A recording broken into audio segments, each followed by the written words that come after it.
What is something that you want people to know about Cyprus? Cyprus has the last divided capital in the world. The problem is much more complicated than it actually seems.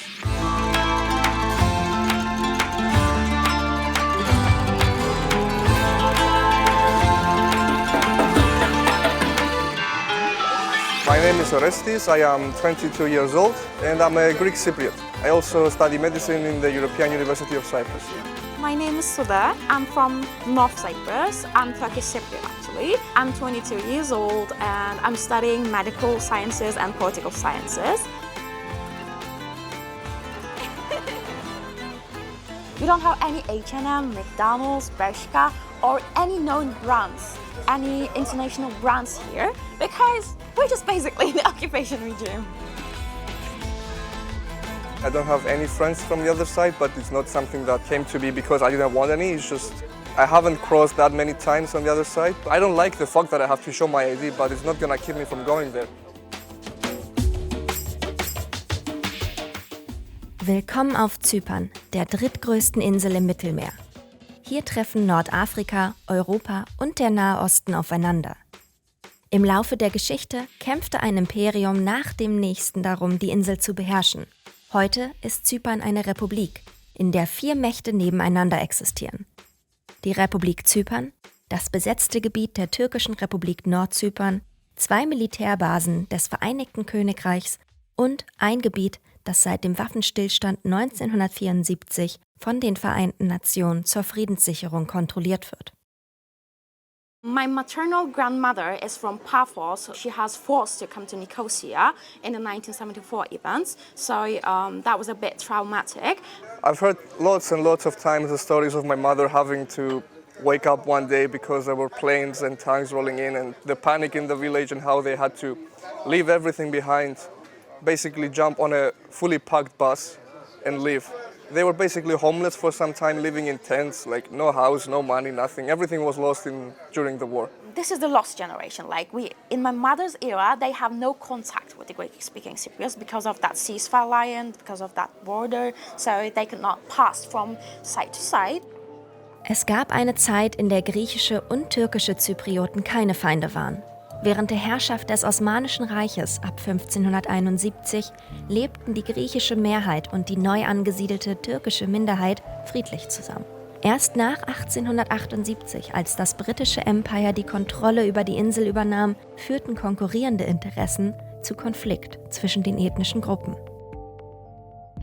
In my grandparents' era, they always used to live in mixed villages. So, both of my grandparents are bilingual. They both speak Turkish and Greek. My mother never told me anything bad about the Turkish Cypriots that she was living with. She told me that they were living totally in harmony, peacefully.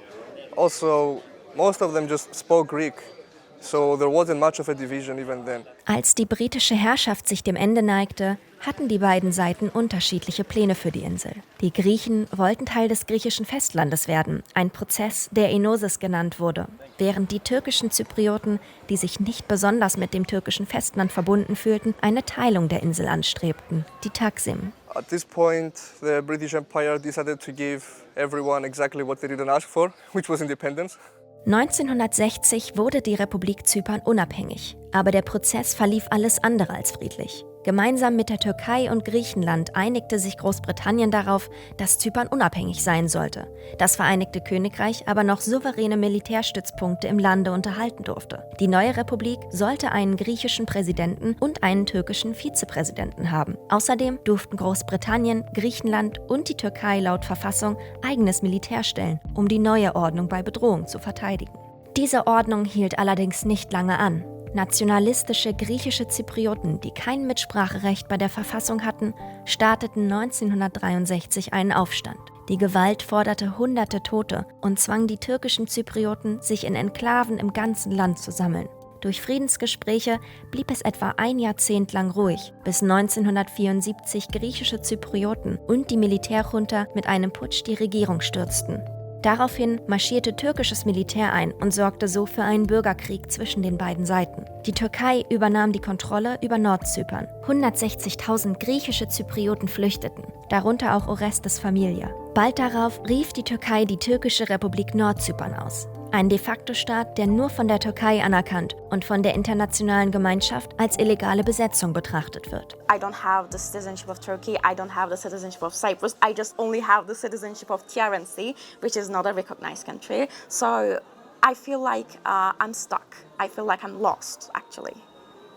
It says Zypern here. It's what I need to show at Turkish side to pass to the buffer zone. Sude spricht von der Grünen Linie, einer 180 Kilometer langen Grenze, die Zypern und die Hauptstadt Nikosia in 2 Hälften teilt. Genau genommen ist es nicht wirklich eine Grenze, sondern eine entmilitarisierte Pufferzone, die Friedenstruppen der Vereinten Nationen überwachen.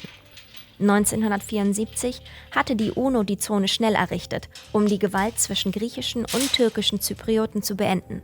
Der Zugang ist beiden Seiten nach wie vor verboten. I can easily cross the checkpoints to Republic of Cyprus, but since I only have TRNC identity and passport, I cannot go abroad. I can get Turkish identity and Turkish passport, but I don't want to get the Turkish identity or Turkish passport because I don't feel like I belong in Turkey. I have never been to Turkey in my whole life, so why am I forced to get the citizenship of a country where I didn't even live?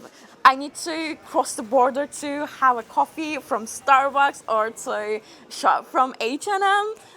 This is normal for us, but I don't think that this should be the normal. So I want Republic of Cyprus identity, yeah. 2003 wurde der erste Checkpoint errichtet und Menschen konnten das erste Mal seit dem Krieg ihre alte Heimat besuchen. Lots of people don't want to cross because they don't want to legitimize any occupation. Understandable, but I still believe you better cross because if you abandon it, then it's done forever. My family goes at least once, twice per year. They go to my mother's village, they see her home, and I've also started recently to go, and because I feel like if you abandon your heritage, you just let it be someone else's. But if you go there, you're still claiming it. My grandmother, as I said before, was from Paphos, and she was moved in 1974, and 40 years later, it was her first time to see her own village, the village that she was born. 2024 jährt sich der EU-Beitritt Zyperns zum 20. Mal. Personally, I would identify as a Greek Cypriot, but that wouldn't necessarily mean that I feel as a Greek from Greece. I'm still a Greek, but from a different place.